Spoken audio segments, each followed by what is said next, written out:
Magandang araw, kumusta ka? Alam kong nasasabi ka ng magkaroon ng bagong kaalaman tungkol sa nakaraan. Kaya tara na't pasukin ang mundo na kasaysayan with Aire.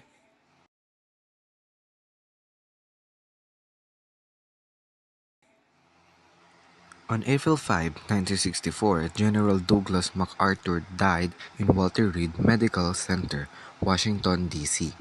of biliary cirrhosis early afternoon Sunday, 3:39 a.m. Manila time.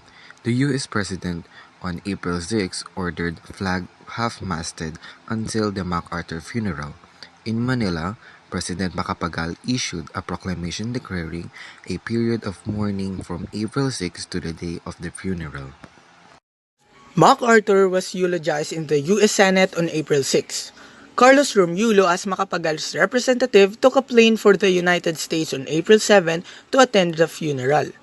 This is the casket of General MacArthur during the memorial at the 7th Regiment Armory. MacArthur's body was taken by highway to New York to lie in the state in the 7th Regiment Armory and was taken by train back to Washington Wednesday to lie in the state in the capital.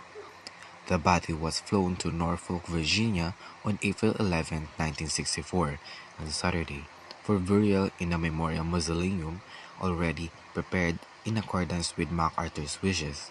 Norfolk was the birthplace of General MacArthur's mother. A gentle reminder from Aire Perennius na hindi lamang oras ang ginintuan kundi pati na rin ang kasaysayan na ating dapat alamin at alalahanin. We hope you enjoyed watching this video about what happened this day in our history. Don't forget to tune in to our next videos and follow our club social media accounts. See you again in our history with Aire.